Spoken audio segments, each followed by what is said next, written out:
Film की शुरुआत में हम देखते हैं कि हेनरिक नाम का एक नाज़ी सोल्जर अपनी जान बचाकर भाग रहा है। बाकी जर्मन सैनिक उसका पीछा कर रहे हैं क्योंकि हेनरिक एक खतरनाक सैनिक है, लेकिन वो अब उनके लिए गद्दार हैं, इसलिए उसका पीछा हो रहा है। हेनरिक को पकड़ने की जिम्मेदारी क्रूर नाज़ी अफसर वॉन को दी गई है। अगले सीन में हम देखते हैं कि वॉन और उसके सैनिकों ने हेनरिक को पकड़ लिया है। वॉन हेनरिक को बताता है कि युद्ध से भागकर तुमने देशद्रोह किया है, इसलिए वे हेनरिक को फांसी पर लटकाकर मरने के लिए छोड़ देते हैं।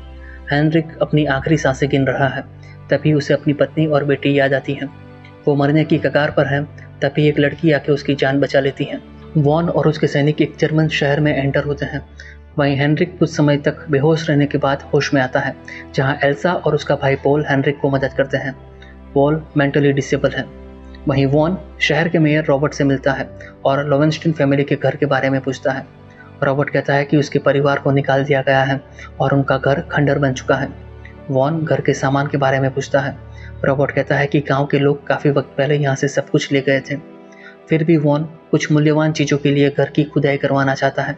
वहीं रॉबर्ट कुछ टेंशन में है क्योंकि उसे और उसकी मालकिन सोनिया को तबाह हो चुके घर के बारे में कुछ जानकारी है। वहीं हेनरिक एल्सा के घर खाना खा रहा है। वो एल्सा से पूछता है कि तुमने मेरी जान क्यों बचाई। एल्सा कहती है कि वो नाज़ियों से नफरत करती है क्योंकि उन्होंने उसके पिता को मार दिया था। उसी रात वॉन और उसके सैनिक रॉबर्ट की होटल में रुकते हैं। वॉन रॉबर्ट से ज़्यादा पावरफुल है, इसलिए वो पूरे होटल को खाली करवा देता है और कहता है कि ये जगह कुछ दिनों के लिए उनके कंट्रोल में रहेगी। अगली सुबह वॉन मजदूरों से लोवेंस्टीन के घर की खुदाई करवाता है। यहाँ हमें पता चलता है कि वॉन जो खोज रहा है वो गोल्ड है, जो कि लोवेंस्टीन फैमिली की विरासत है। तभी वॉन का साथी डोफलर कहता है कि फ्रेंच और अमेरिकन सेना कभी भी यहाँ पहुँच सकती है, लेकिन वॉन को कोई परवाह नहीं है। वो गोल्ड के लिए सर्च जारी रखने के लिए ऑर्डर देता है। वॉन डोफलर से कहता है कि वो उसके और बाकी सैनिकों के लिए खाने का इंतजाम करे। वहीं हेनरिक नींद से जागता है और एल्सा का शुक्रिया मानते हुए वहाँ से रवाना होता है। तभी एल्सा उससे कुछ मदद मांगती है, लेकिन हेनरिक उसकी मदद नहीं कर सकता क्योंकि हेनरिक को अपनी बेटी की तलाश है। वो एल्सा को अपने परिवार के बारे में बताता है। उसकी वाइफ और बेटी एक बम ब्लास्ट के शिकार हुए थे, जिसमें उसकी बेटी बच गई थी, लेकिन वो अभी भी लापता है।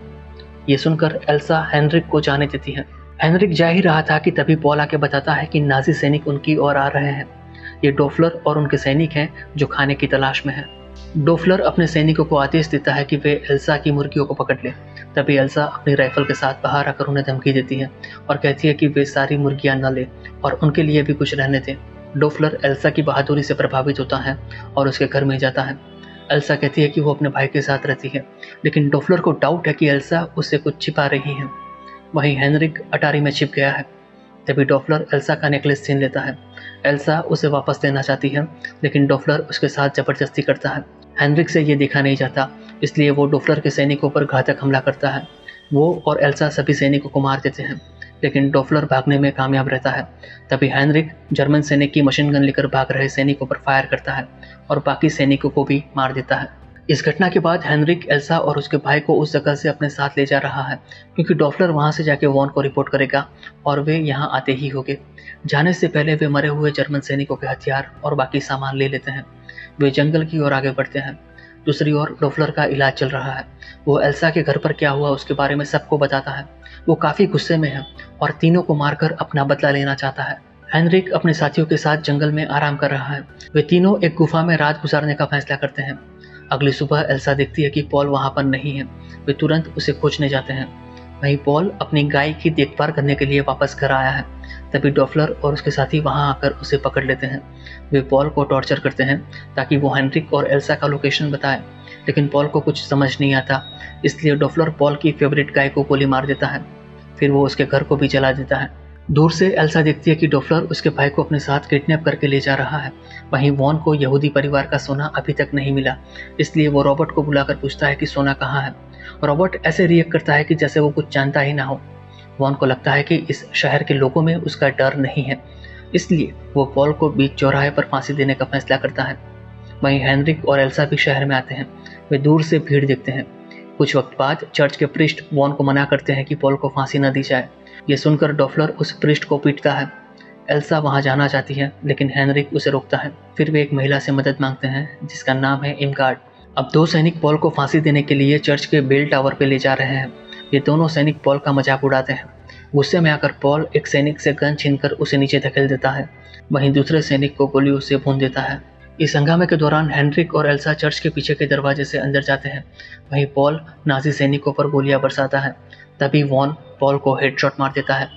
अपने भाई को मरता हुआ देख एल्सा काफ़ी दुखी हो जाती है, लेकिन उन्हें वहाँ से तुरंत निकलना होगा।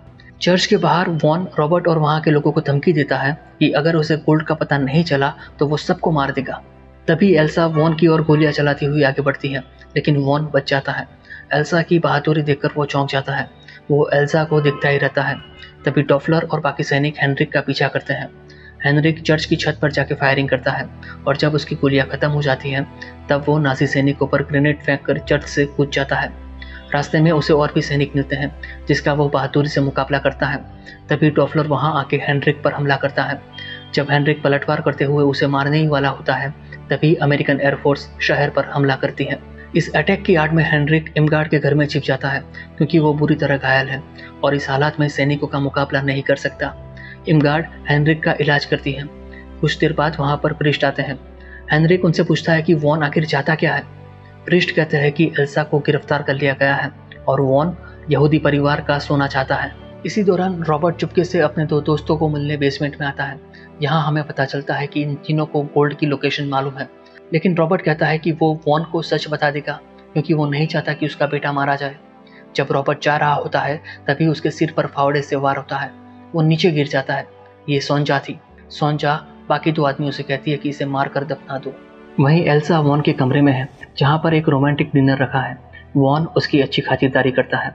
वो कहता है कि एल्सा उसकी एक्स गर्लफ्रेंड जैसी है जो यहूदी थी, इसलिए वो शादी नहीं कर पाया। इसलिए वॉन उसे मारकर उसकी अंगूठी अपनी बाईं आंख में रख देता है।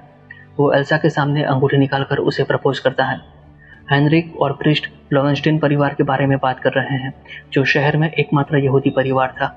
जब हिटलर ने बड़े पैमाने पर यहूदियों को मारना शुरू किया तब रॉबर्ट ने भी लोवेंस्टीन फैमिली के साथ ऐसा ही किया। उसने कई लोगों के साथ मिलकर लोवेंस्टीन फैमिली पर हमला किया। उसी वक्त सोंजा और अन्य लोगों को उनका गोल्ड मिलता है जिसे वे एक कब्र में छिपा देते हैं। रात को सोंजा गोल्ड निकालने का फैसला करती है। वे कब्र पर जाते हैं लेकिन उन्हें कॉफिन के अंदर सिर्फ एक बाइबल मिलती है क्योंकि प्रिस्ट पहले ही सारा गोल्ड वहां से लेकर चर्च में लाके छिपा देते हैं। हेनरिक प्रिस्ट से कहता है कि गोल्ड वॉन को देना होगा ताकि वो एल्सा को बचा सके। वहीं एल्सा वॉन के कमरे में है जो भागने का प्लानिंग कर रही है। फिर वो उस अंगूठी को देखती है जो उसे वॉन ने दी थी। अंगूठी के अंदर एक छोटी सी जगह है जिसमें एक पिल है। जब वो पिल बाहर निकालना चाहती है तब पिल नीचे गिर जाती है। वो उसे लेने जाती है तभी वॉन जाग जाता है। एल्सा उसे सम्मोहित करने की कोशिश करती है और कहती है कि उसे किस करो। किस करने के दौरान वो पिल को अपने मुंह से वॉन के मुंह में डाल देती है और फिर उसके जबड़े पर पंच मारती है जिससे पिल टूट जाती है। दोस्तों, ये साइनाइड पिल थी जिससे वॉन की वही मौत हो जाती है। उसी रात जब प्रिस्ट चर्च की ओर जा रहे थे तभी सोंजा और उसके आदमी उन पर हमला करते हैं। वहीं हेनरिक सोने की ईंट डॉफलर के कमरे में फेंकता है जिसे देखकर सब डर जाते हैं। हेनरिक बाहर से कहता है कि वो उन्हें सारा गोल्ड देने के लिए तैयार है, बदले में उन्हें एल्सा को छोड़ना होगा। डॉफलर तुरंत एल्सा को बुलाने जाता है लेकिन कोई दरवाज़ा नहीं खुलता। गुस्से में आकर वो दरवाज़ा तोड़ देता है। वो देखता है कि वॉन मर चुका है और एल्सा भाग गई है। डॉफलर इस मौके का फ़ायदा उठाता है। वो रॉबर्ट की वाइफ को एक कंबल में लपेटकर एल्सा होने का दिखावा करता है। हेनरिक उसे लेने जाता है तभी डॉफलर के आदमी उस पर हमला करते हैं। वो बेहोश हो जाता है। धमाके की आवाज़ एल्सा सुनती है जो इमगार्ड के घर पहुंची है। वो हेनरिक की मदद करना चाहती है लेकिन उसके पास कोई हथियार नहीं है। तभी इमगार्ड उसे अपने हथियार देती हैं जिसका वो शिकार के लिए इस्तेमाल करती हैं। वहीं सोंजा और उसके आदमी प्रिस्ट से गोल्ड का लोकेशन पूछते हैं। वे उसे बुरी तरह पिटते हैं लेकिन प्रिस्ट कुछ भी नहीं बताते। इस तरफ डॉफलर भी हेनरिक से गोल्ड की लोकेशन मांग रहा है। हेनरिक बुरी तरह घायल है, इसलिए डॉफलर उसे खून भी चढ़ाता है ताकि लोकेशन बताने से पहले वो मर ना जाए। अगली सुबह सोंजा प्रिस्ट को गन पॉइंट पर लेकर चढ़ जाती है। सोंजा का प्लानिंग है कि वो गोल्ड मिलने के बाद प्रिस्ट को मार देगी। आखिरकार प्रिस्ट उन्हें गोल्ड की लोकेशन बता देते हैं, लेकिन ये एक ट्रैप था। गोल्ड का बक्सा खुलते ही ग्रेनेड ब्लास्ट होता है। सोंजा के आदमियों की वहीं मौत हो जाती है जबकि सोंजा बेहोश हो जाती है। कुछ देर बाद डॉफलर और उसके सैनिक चर्च में आते हैं। वो ब्लास्ट के बाद बिखरा हुआ गोल्ड देखकर काफ़ी सरप्राइज होते हैं। डॉफलर प्रिस्ट को गोली मार देता है, फिर अपने आदमी से कहता है कि एक कास्केट लाओ और सारा गोल्ड इकट्ठा कर लो। वहीं चर्च के बाहर एल्सा आरपीजी लेकर खड़ी है। वो चर्च के ऊपरी हिस्से पर फायर करती है। मलबा नीचे गिरता है और चर्च का दरवाज़ा ब्लॉक हो जाता है। इमगार्ड टोफलर और उसके सैनिकों को मारने का प्लानिंग करती हैं। वो दूसरे रास्ते से अंदर आकर जर्मन सैनिकों को मारती हैं। वहीं प्रिस्ट की डेड बॉडी देखने के बाद इमगार्ड बेखौफ हो जाती है। वो डोपलर को देखते ही खंजर मार देती हैं, जो मरने की कगार पर है। जब इमगार्ड डोपलर को मारने वाली थी तभी उसे एक गोली लगती है। एल्सा उस जर्मन सैनिक को देखती हैं और तुरंत उसे गोली मार देती हैं। एल्सा और इमगार्ड डोपलर के सभी सैनिकों को मार देते हैं। एल्सा अब हेनरिक के पास जा रही हैं, तभी डोपलर उठता है और उन पर हमला करता है। वो एल्सा का गला दबा के उसे मारने की कोशिश करता है, तभी हेनरिक पीछे से वार करके डोपलर को मार देता है। फिर वो सोने का टुकड़ा उसके मुंह में ठूस देता है। हेनरिक और एल्सा चर्च से जा रहे हैं, तभी एक नाजी सैनिक उठता है। वो बचने के लिए छिप गया था। बिखरा हुआ गोल्ड देखकर वो काफ़ी खुश होता है। तभी सोंजा होश में आती है और वो उस सैनिक को गोली मार देती है, जिसके बाद सोंजा सारा गोल्ड लेकर अपनी कार में शहर से बाहर जा रही है। उसी दौरान अमेरिकन सेना जर्मनी में एंटर हो रही है। वे कार को देखते हैं और उस पर टैंक से फायर करते हैं। कार के परखच्चे उड़ जाते हैं और सोंजा की वही मौत हो जाती है। फिल्म के अंत में हम देखते हैं कि हेनरिक एल्सा के साथ अपनी बेटी से मिलने के लिए हैगन शहर आता है, जो अपनी बेटी को वापस पाके काफ़ी खुश है। और इसी के साथ ये फिल्म समाप्त हो जाती है।